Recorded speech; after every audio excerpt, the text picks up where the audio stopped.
안녕하세요. 자연명상심리상담센터를 운영하는 자연스님이라고 합니다.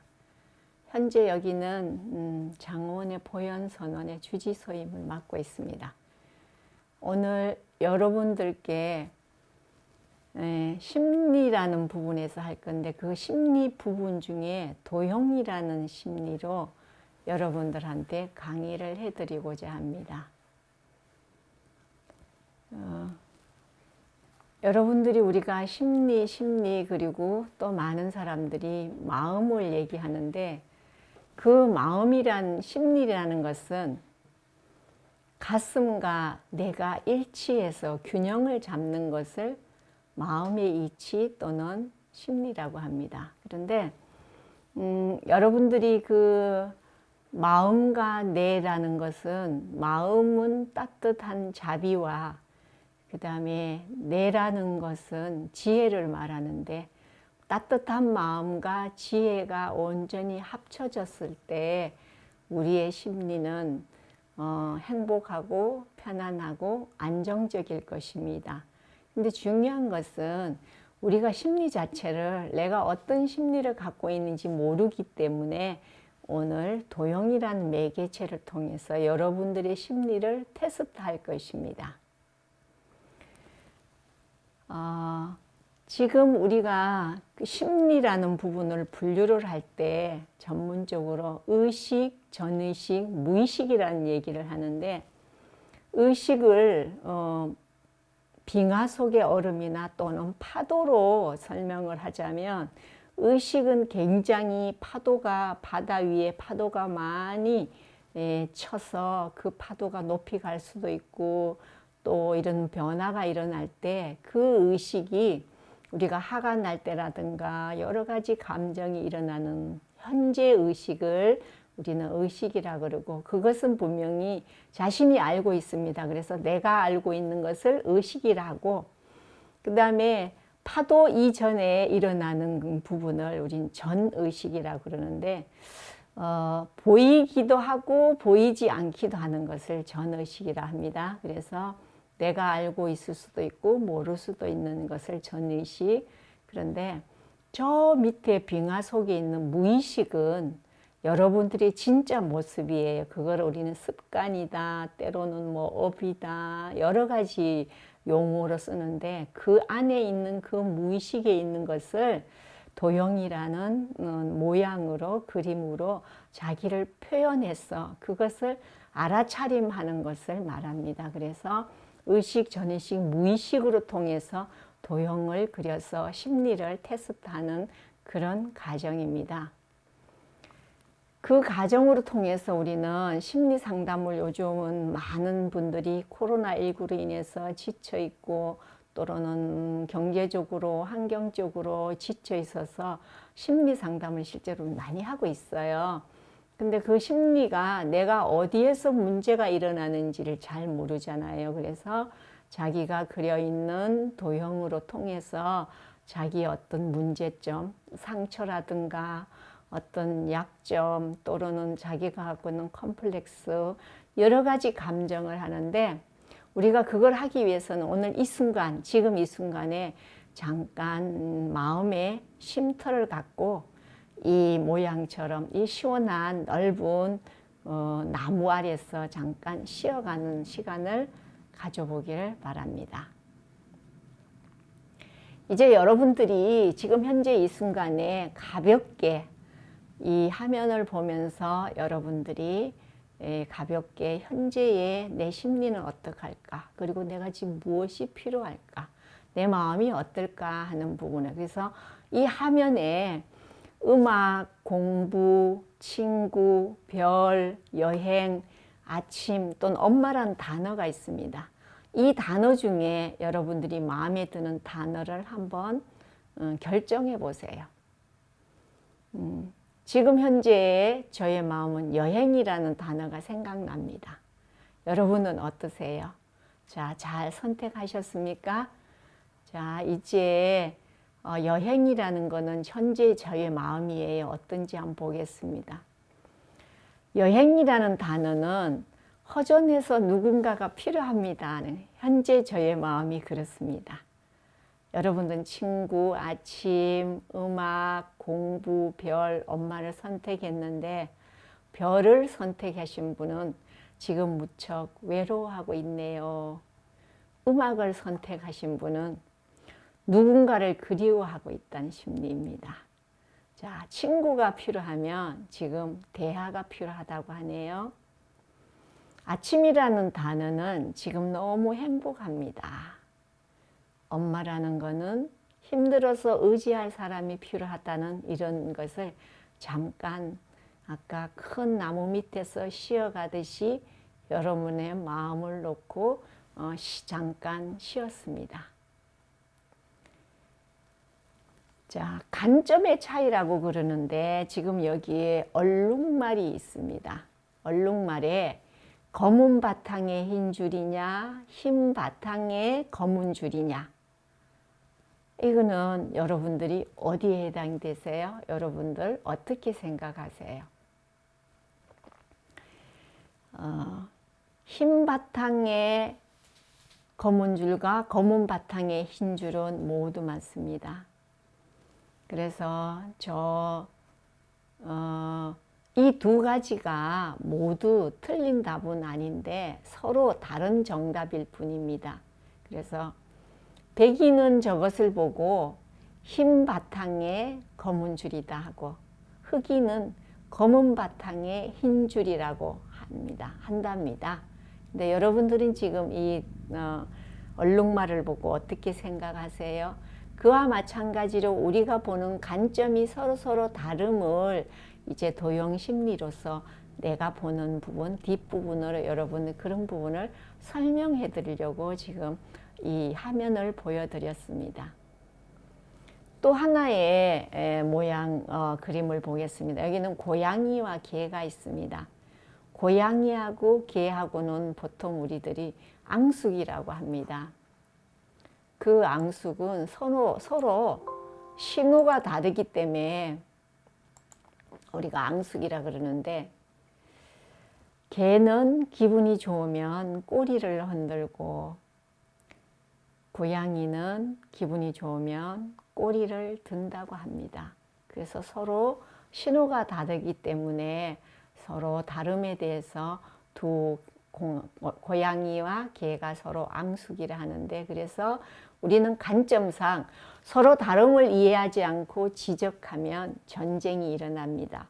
여러분들이 혹시 결혼을 하셔서 배우자가 있다면 다투거나 전쟁을 했을 때는 아내와 남편, 남편과 아내가 서로 다른 신호 때문에 싸우기도 하고 자식 관계나 친구 또는 상사, 부하 직원, 동료도 마찬가지일 것입니다.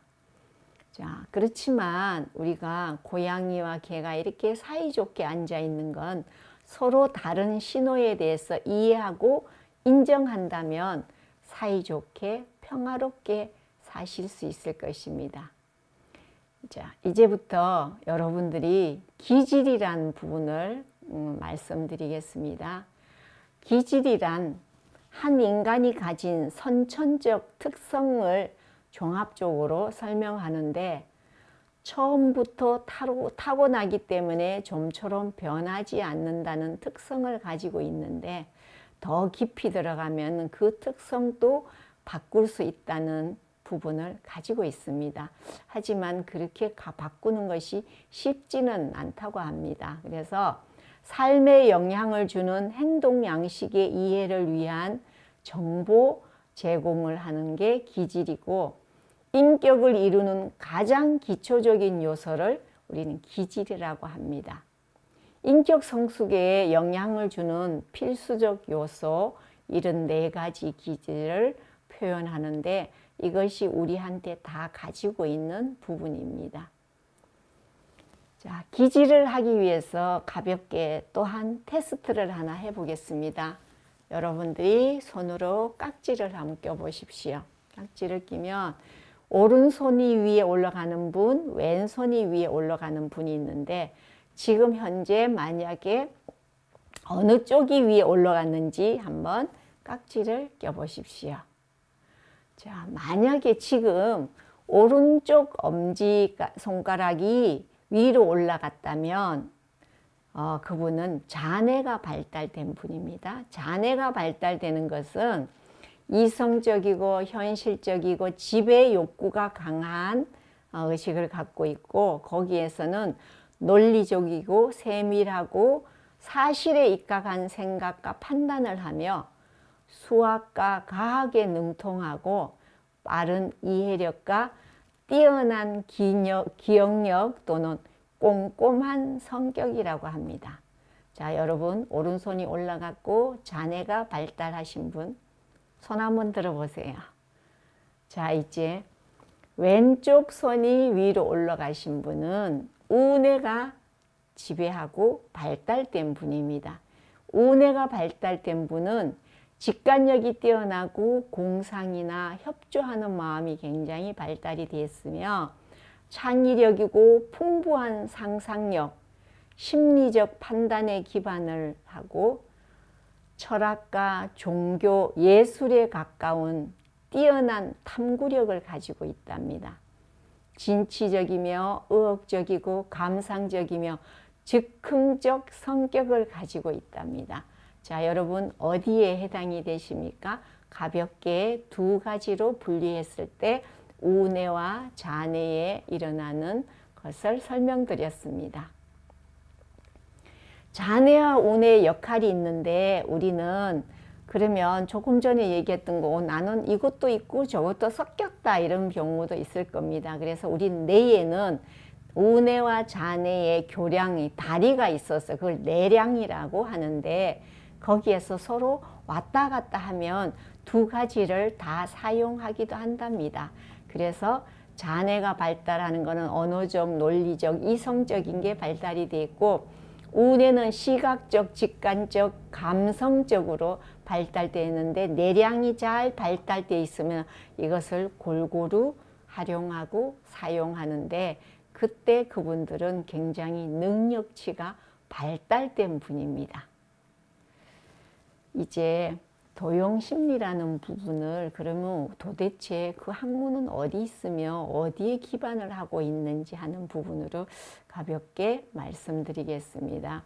도용심리 발달은 어디에서 발달이 됐냐면 첫째 4대 원소 또는 4원소라 하는데 엠페도클레스라는 이분이 고대 그리스 철학자고 또는 의학자, 과학자, 정치가 이러는 분들이 2000년 전에 이런 분은 물, 불, 공기, 흙, 만물의 기본 원소로 그러는데 우리 몸은 5원이 되어 있어서 색, 수상, 행식으로 색은 물질을 말하는데 그게 물질의 지수, 화풍, 4대 원소로 되어 있는 것을 이렇게 도용심리에서 같이 이렇게 접목되어서 합니다. 그래서 두 번째로는 또다시 히포크라테스라는 분이 4가지 체질로서 만들어서 그래서 혈액, 항답질, 점의 흑담짐이라 해서 이분은 이렇게 또 설명을 해서 도용의 심리가 발달되면서 이 과정으로 돼 있고 여기에 이제 기질은 다혈질, 담즙질, 점액질, 우울질이라는 얘기를 합니다. 그래서 여러 가지 특성으로 감정 관리를 하고 행위 관리를 하고 그래서 경혈이다, 온혈이다, 냉혈이다, 중혈이다 이런 언어도 씁니다. 그래서 이런 분들이 의사이면서 기질론을 기초로 정립했다고 합니다. 오랜 세월 동안. 그 다음에 아리스토텔레스라는 분은 4대 원소를 가변설로 뒀는데 물, 불, 공기, 흙을 어떻게 표현을 하냐면 한 가지 성분에도 두 가지의 성분을 가지고 있다. 그래서 공기 속에는 습하고 뜨겁고 불 속에는 건조하고 뜨겁고 물 속에는 습하고 차다. 흙 속에는 건조하고 차다. 이런 이론으로 통해서 우리의 마음이 여러 가지 형태로 있다는 것도 또한 설명을 드릴 것입니다. 그래서 도형의 발달사는 이렇게 가볍게 몇 분의 이론으로 설명을 드렸습니다. 이제 여러분들이 진짜 궁금하신 거, 그래서 도형 심리 검사를 GPTI라는 단어로 쓰고 그래픽 테라피라 그래서 그림으로 치유한다. 그래서 도형의 모양, 그림을 그리는 것입니다. 그 도형 심리와 그럼 우리는 어떤 관계가 있냐? 여러분들이 도형 심리는 아까 의식, 전의식, 무의식으로 통해 가지고 그림을 그리는데 그 그림이 결론적으로는 여러분들이 진짜 나인 무의식에서 나타나는 것을 우리가 지문은 여러분들이 갖고 있는 유전자 모든 데이터가 사람은 한 사람도 지문이 같지 않듯이 도형으로 통해서 한 사람도 같지 않는 심리 상태를 여러분들이 아시게 될 것입니다. 그래서 우리는 가까운 쌍둥이도 서로 도형을 그려보면 다릅니다. 그래서 다르기 때문에 형제이기 때문에 같다라든가 부부이기 때문에 서로 이해해야 된다는 것은 여러분들이 거기에 너무 많은 욕심을 부리지 않았으면 좋겠습니다. 왜냐하면 서로 다르기 때문입니다. 그래서 지문과 같이 여러분들이 그린 도형은 한 분도 같지 않다는 거. 그래서 거기에 나타나는 심리가 다름을 이해하실 수 있을 것입니다. 그러면 그것을 그럼 어떻게 할 거냐는 거죠. 그래서 현재 여러분들이 이제 조금 있다가 도형을 여러분들이 집에서 한번 그려보시거나 아니면 또 몰라서 뭐 필요하시다면 연락을 주시면 심리 도형을 그린 것을 분석하고 또 설명해 드리겠습니다. 그래서 도형을 그려 놓으면 무의식의 언어이기 때문에 그것을 마음의 거울이다 또는 마음의 엑스레이다 또는 마음의 문을 여는 열쇠다 이렇게 표현을 합니다. 이제 여러분들이 도형 검사 지료를 볼 건데 여러분들이 지금 가지고 있지 않기 때문에 A4 용지에 이거는 정확하게 가운데 네모 6cm와 바깥 네모 12cm가 정확히 맞아야 과학적으로 우리가 무의식에 있는 공식이에요. 그래서 여러분들이 A4 용지가 있다면 안에 6cm, 가로 세로 6cm 정사각형을 만들고 바깥에 12cm를 해서 그려보십시오. 준비가 됐다면 그려보시고 아니면 다음에 여러분들이 한번 그려보십시오. 그래서 그 6cm, 12cm 그리는 네모에 안이나 바깥이나 그는 여러분들의 무의식이기 때문에 자유입니다. 거기에서 도형이 동그라미와 세모와 네모, S 네 가지밖에 없습니다. 이것을 지수화풍 4대 원소로 표시를 기호로 표시를 했습니다. 그래서 동그라미가 마음에 드신 분, 세모가 마음에 드신 분, 네모, S. 자, 여러분들은 지금 동그라미, 세모, 네모, S를 보고 어떤 것이 마음에 드신지 한번 결정을 하셔서 찍어 보세요. 자, 만약에 동그라미가 마음에 드신 분은 동그라미를 3개를 그리는데 크기, 모양, 형태 상관없이 네모 안에 있는 네모와 바깥에 있는 네모 안에 자유롭게 그리시고 나머지 세모 한 번, 네모 한 번, S 한 번을 그리시면 모두 도형이 6개가 됩니다. 짧은 시간에 1초에 가까운 또는 1초는 아니고 1분에 가까운 그림을 그려 놓으면 여러분들이 찰나간에 의식, 전의식, 무의식에 일어나는 부분이 그려집니다.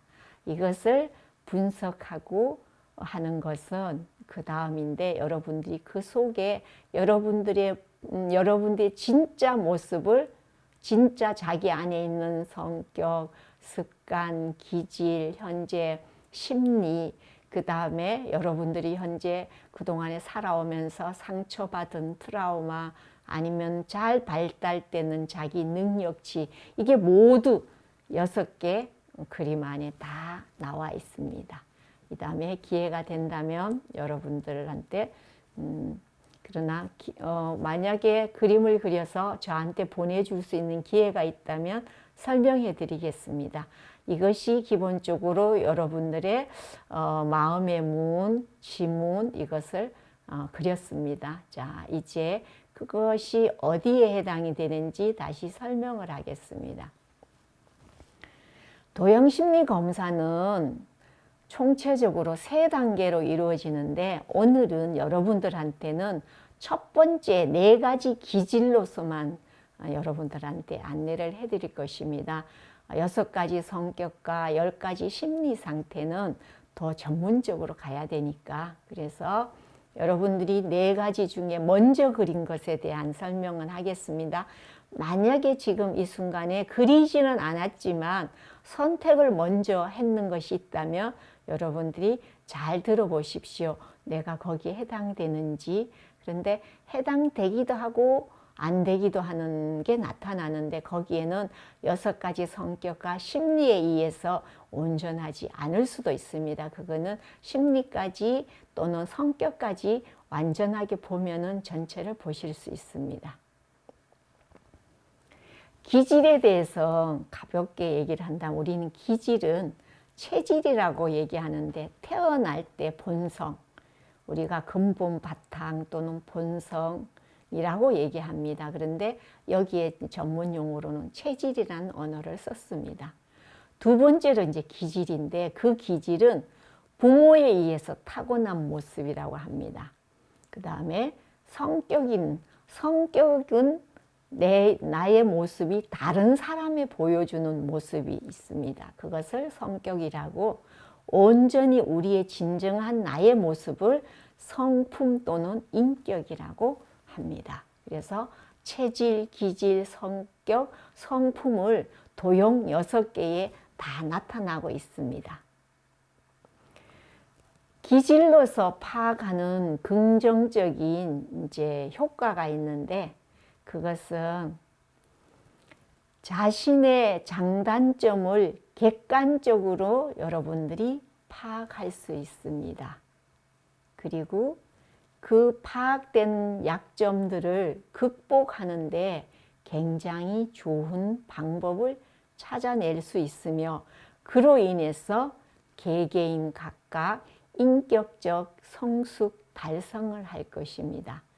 그 다음에는 자신의 한계를 파악할 수 있습니다. 도형심리를 통해서 내가 어느 부분이 약점이고 어느 부분이 잘 발달돼 있고 하는 한계점, 내 능력치가, 이것은 잘할 수 있고 이거는 잘 못하는데 우리는 잘하는 있는 건 정상시키고 잘못하는 것은 그것은 개발시키는 것이 하는데, 그래서 자기 몰두와 자기 이해적 자기 주장에서 벗어날 수 있습니다. 지나친 것을 만약에 자기 주장이라고 한다면 거기에 벗어날 수 있는 좋은 기회가 될 수 있습니다. 그러므로 인해서 타인을 이해하고 더불어 하나가 될 수 있습니다. 예를 들어서 여러분은 부부관계나 자식관계나 상사관계에서 서로 다름을 이해한다면 서로 타인을 이해해서 같이 더불어 하나가 될 수 있습니다. 다음으로는 자기 기질에 휘둘리지 않고 기질을 지배할 수 있습니다. 가끔씩은 모든 분들이 내 성격이야, 나는 그래, 이렇게 얘기하는데 그 기질이 자기를 괴롭히고 타인을 괴롭힌다면 자기 기질을 조종할 수 있고 자기 기질에 휘둘리지 않는 힘을 기를 수 있어서 자기 기질을 개선할 수 있습니다. 그래서 온전히 자기 삶을 효과적으로 삶을 영위하는 것을 우리는 이고등락이라 그러고 결론적으로는 행복을 말합니다. 그래서 여러분들이 자기 기질을 알게 되면 행복해진다는 것이죠. 오늘은 여기까지 말씀을 드렸습니다. 다음 시간에 도형을 그렸던 것을 4가지 동그라미, 세모, 네모, S에 대해서 장점과 단점과 특징에 대해서 여러분들한테 설명을 드리겠습니다. 그걸 통해서 여러분들이 기질이 어떤지 잘 관찰해 보시기 바랍니다. 감사합니다.